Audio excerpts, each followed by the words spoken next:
Cette vidéo est vraiment une servant à repérer qui est qui et comment éviter d'entreprendre une mauvaise voie qui autrement pourrait avoir de grandes conséquences concernant votre futur, car s'abstenir du mal n'est pas suffisant. Il faut savoir que les malins essaient de recruter indirectement et directement des gens naïfs sur leur voie. Les gens naïfs sont généralement ceux ayant des principes moraux assez élevés. Les faire croire que leur mission, leur but, est juste et bien, alors que ce n'est pas vraiment le cas. Et croyez-moi, en parlant des lucifériens, c'est ainsi qu'ils ont recruté de bonnes personnes et ont pu faire usage de leurs talents cachés à l'insu même de ses victimes, afin de mener en bout ou en cours leur mission. Mais comme toujours, si vous êtes très attentif et prudent comme un serpent, les écrits de vie contenus dans n'importe quelle religion vous aideront à les identifier. Alors débutons. L'étude de la génétique, se perfectionner dans ce domaine a toujours été vu comme étant positif. La vérité est que vous n'avez pas besoin d'expérimenter sur des sujets, des animaux afin d'évoluer ou de progresser dans ces domaines. Aujourd'hui, on évolue déjà via l'alignement de certaines planètes, mais aussi via les rayons gamma du Soleil qui pénètrent de plein fouet la Terre, raison pour laquelle nombreuses chutes de pluie artificielles sont créées, afin de vous empêcher de profiter de ces bienfaits. La nature n'a pas besoin de la main de l'homme ou de quelconque entité afin de faire évoluer une espèce particulière.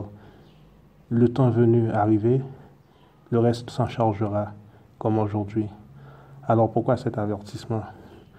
Regardez les annales politiques, historiques et surtout exopolitiques. Qui sont les maîtres généticiens? Pourquoi êtes-vous intéressé par la modification génétique? Et là, je ne parle pas de mettre certains groupes de gens ensemble afin qu'ils collaborent, mais la modification spécifique de l'ADN, l'ajout de gènes, etc., afin de changer le cours de destinée d'une espèce ou d'une race particulière. Si vous suivez ces annales historiques, vous verrez que toute personne obsédée par la modification de gènes non naturels sont de futurs conquérants et des colonialistes, que ce soit au niveau terrestre ou cosmique. Peu de différence. Les nazis, tous les groupes extraterrestres impliqués dans notre globe actuellement, même au niveau des autres races, que ce soit le noir, le jaune, le blanc, les karmas raciaux ont été en grande partie dus au fait d'expérimentations négatives avec les gènes d'autrui afin de les mettre en esclavage ou de les conquérir. Or, vous savez que cela fait partie d'une chaîne alimentaire. C'est pourquoi je vous ai dit que si vous voulez faire partie d'une chronologie temporelle positive, éloignez-vous de tout ce qui vise les rapports de force et de domination sur autrui, car vous serez vous-même dominé. Que se passe-t-il aujourd'hui? Toutes les races ont été vaincues, les jaunes, les noirs, les sémites, les blancs avec l'ascension au pouvoir de l'homo transhumaniste. Que vous le sachiez ou pas, il faut remonter à Atlantide et les murs afin de connaître l'histoire des races les plus anciennes. Le truc est que si vous dominez et que vous faites du mal, vous avez un karma qui vous suit. Le jaune, le noir, le blanc, le sémite, homo sapiens, sapiens, etc. sont des gens en voie d'extinction, et même ceux à leurs insus. Les entités extraterrestres qui communiquent avec vous actuellement, qui vous donnent des conseils, les bénévoles, la vérité est qu'ils sont coincés avec vous et nous, pour la simple et bonne raison qu'ils ont modifié nos gènes, et que c'est cette modification qui a fait que nous sommes dans une chronologie temporelle négative. Aujourd'hui, ils sont bloqués en ce sens que si nous ne progressons pas, ils n'avancent pas non plus. Donc bien que cela peut paraître bizarre, s'il y a des renégats et rebelles lucifériens, c'est bien que les derniers ont collaboré avec des groupes d'entités en question dans un récent passé. Maintenant, la question est pourquoi? La simple et bonne raison est que le karma de la création retombe en grande partie sur le dos du créateur ou du modificateur. Un dieu est souvent défini comme étant une entité au-dessus du temps et pouvant contrôler sa destinée, ainsi que celle d'un groupe de gens.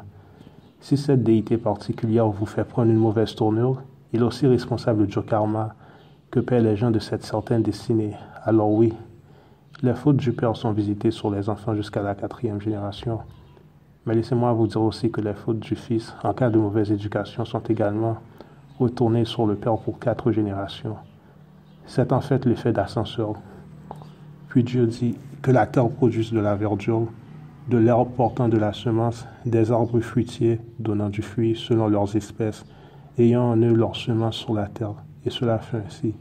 La terre produisit de la verdure, de l'herbe, portant de la semence selon son espèce, et des arbres donnant du fruit ayant en eux leur semence selon leurs espèces. Dieu vit que cela était bon. Genèse chapitre 6, versets 11 à 13. La terre était corrompue devant Dieu, la terre était pleine de violence. Dieu regarda la terre et voici, elle était corrompue, car toute chair avait corrompu sa voie sur la terre. En Deutéronome chapitre 22, versets 9 à 11. Tu ne sèmeras point dans ta vigne diverses semences, de peur que tu ne jouisses ni du produit de ce que tu auras semé, ni du produit de la vigne. Tu ne laboureras point avec un bœuf et un âne attelés ensemble. Tu ne porteras point un vêtement tissé de diverses espèces de fils, de laine et de lin réunis ensemble. Dis donc même les vêtements, je ne savais pas. Voici donc une série de versets, il n'y en a plus, montrant l'interdiction de mélanger. Il est précisé que la reproduction, l'union est selon son genre. C'est pourquoi il est écrit que tu ne mélangeras pas une semence d'un autre genre avec une autre semence d'un autre genre. Cela pourrait être racial, mais selon mes recherches, c'est toujours selon la fréquence de vibration et de résonance, ainsi que pour les groupes sanguins. Car les groupes sanguins ont leur propre semence. En gros, deux personnes de races différentes, mais de groupes sanguins communs, positifs ou négatifs, selon le rhésus, sont plus compatibles que deux personnes de la même race, mais avec des groupes sanguins différents et incompatibles. Comment faire afin de changer naturellement ces gènes? Vous n'êtes pas obligé de faire des opérations chirurgicales ou scientifiques. Vous n'avez juste qu'à changer votre style de vie. Vos gènes se modifient dépendamment de votre style de vie. Par exemple, si vous êtes une personne étant addict à ces activités récréationnelles, vos gènes s'expriment d'une manière négative. Mais si, par exemple, vous vous libérez de ces addictions, vos gènes prendront une tournure positive.